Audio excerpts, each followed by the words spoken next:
Well, let me begin by referring to something that I've already discussed. That is, if it is correct, as I believe it is, that a fundamental element of human nature is the need for creative work, for creative inquiry, for free creation without the arbitrary limiting effects of coercive institutions, then, of course, it will follow that a decent society should maximize the possibilities for this fundamental human characteristic to be realized. That means trying to overcome the elements of repression and oppression and destruction and coercion that exist in any existing society, ours, for example, as a historical residue. Now, a federated, decentralized system of free associations incorporating economic as well as social institutions would be what I refer to as anarcho-syndicalism, and it seems to me that it is the appropriate form of social organization for an advanced technological society in which human beings do not have to be forced into the position of tools, of cogs in a machine, in which the creative urge, that I think is intrinsic to human nature, will in fact be able to realize itself in whatever way it will. I don't know all the ways in which it will.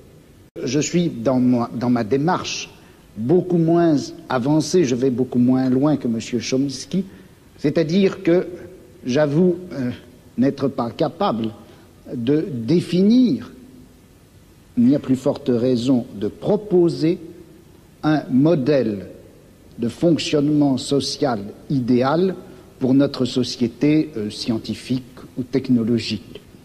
En revanche, une des tâches qui me paraît urgente, immédiate, avant même toute autre chose, c'est celle-ci.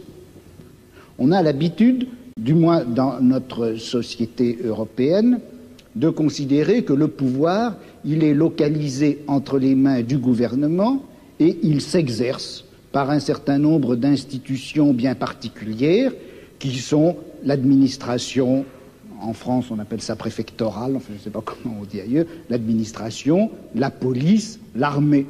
On sait que toutes ces institutions-là sont faites pour transmettre les ordres, les faire appliquer et punir les gens qui n'obéissent pas.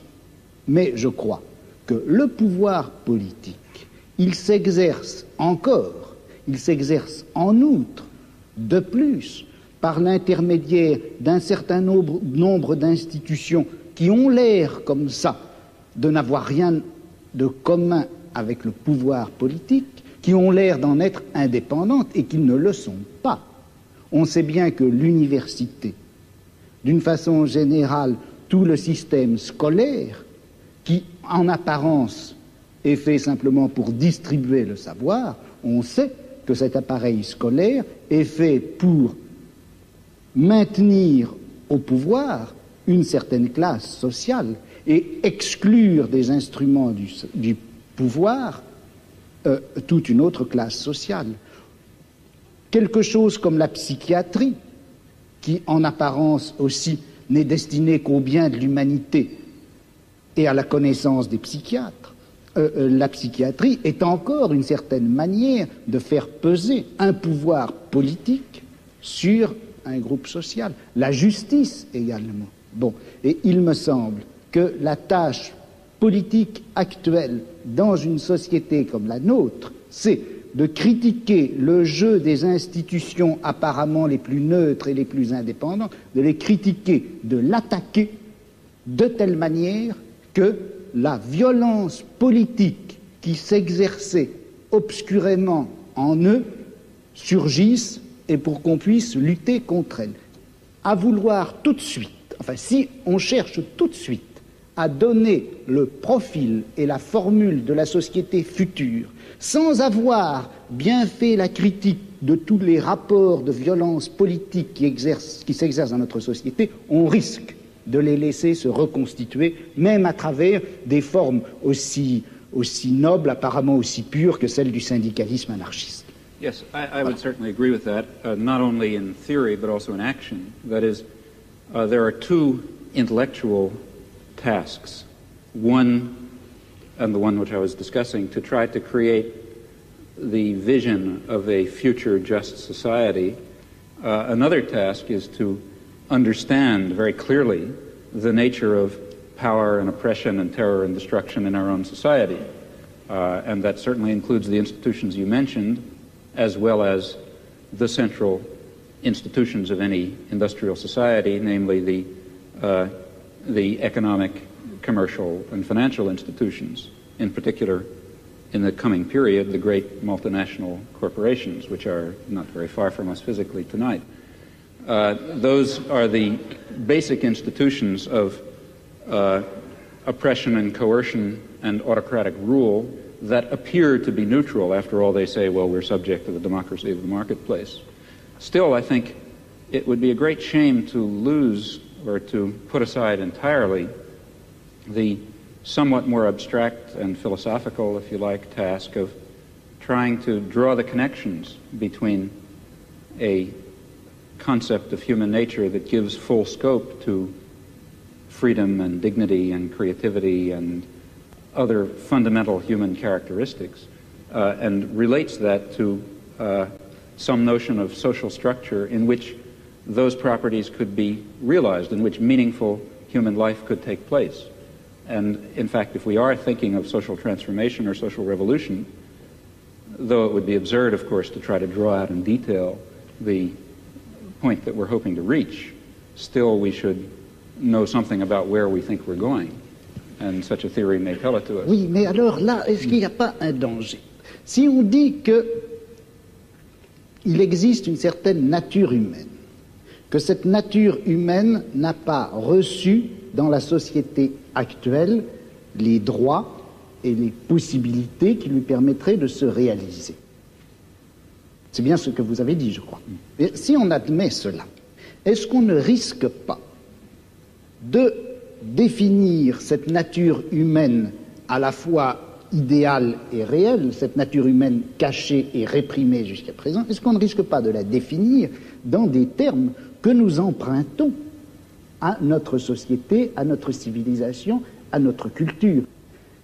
Vous-même, en commençant, vous reconnaissiez, je crois, qu'on ne savait pas très bien ce que c'était que cette nature humaine. Alors, est-ce qu'il ne risque pas de nous induire en erreur? Vous savez que Mao Tse-tung parlait de nature humaine bourgeoise et de nature humaine prolétarienne, et il considère que ce n'est pas la même chose. Well, you see, I think that in the intellectual domain of political action, that is, the domain of trying to construct a vision of a just and free society on the basis of some notion of human nature, in that domain we face the very same problem that we face in immediate political action. For example, to be quite concrete, a lot of my own activity really has to do with the Vietnam War, and a good deal of my own energy goes into civil disobedience. Well, civil disobedience in the United States is an action undertaken in the face of considerable uncertainties about its effects.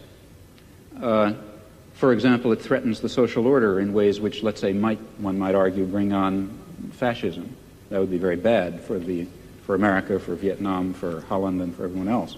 So there's a danger, that is one danger in undertaking this concrete act. On the other hand, there's a great danger in not undertaking it. Namely, if you don't undertake it, the society of Indochina will be torn to shreds by American power. And in the face of those uncertainties, one has to choose a course of action. Well, similarly, in the intellectual domain, one is faced with the uncertainties that you correctly pose.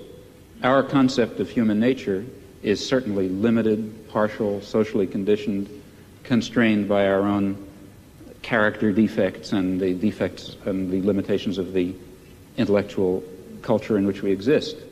Yet at the same time, it's of critical importance that we have some direction, that we know what impossible goals we're trying to achieve if we hope to achieve some of the possible goals.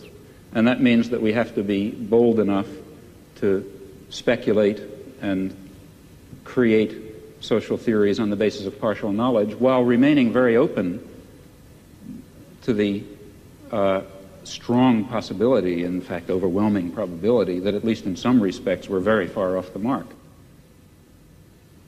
Il me semble que de toute façon, la notion même de justice fonctionne à l'intérieur de la société de classe comme revendication du côté de la classe opprimée et comme justification du côté de la classe oppressive.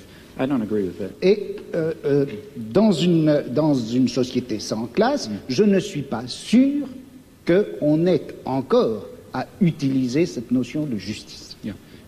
Well, here I really disagree. I think that there is a sort of an absolute basis. If you press me too hard, I'll be in trouble because I can't sketch it out. But some sort of an absolute basis ultimately residing in fundamental human qualities in terms of which a real notion of justice is grounded. And I think that our existing systems of justice I think it's too hasty to characterize our existing systems of justice as merely systems of class oppression. I don't think that they are that. I think that they embody systems of class oppression, and they embody elements of other kinds of oppression. But they also embody a kind of a groping towards the true humanly valuable concept of justice and decency and love and kindness and sympathy and so on, which I think are real. Je dirais simplement ceci. Je ne peux pas m'empêcher, contrairement à ce que vous pensez, je ne peux pas m'empêcher de croire que cette notion de nature humaine, cette notion de bonté, de justice, d'essence humaine, de réalisation de l'essence humaine, tout ça, ce sont des notions et des concepts qui ont été formés à l'intérieur de notre civilisation, dans notre type de savoir, dans notre forme de philosophie, et que par conséquent, ça fait partie même de notre système de classe, et qu'on ne peut pas, aussi regrettable que ce soit, on ne peut pas faire valoir ces notions pour décrire ou justifier un combat qui doit en principe bouleverser les fondements même de notre société. Il y a là une extrapolation dont je n'arrive pas à trouver la justification historique.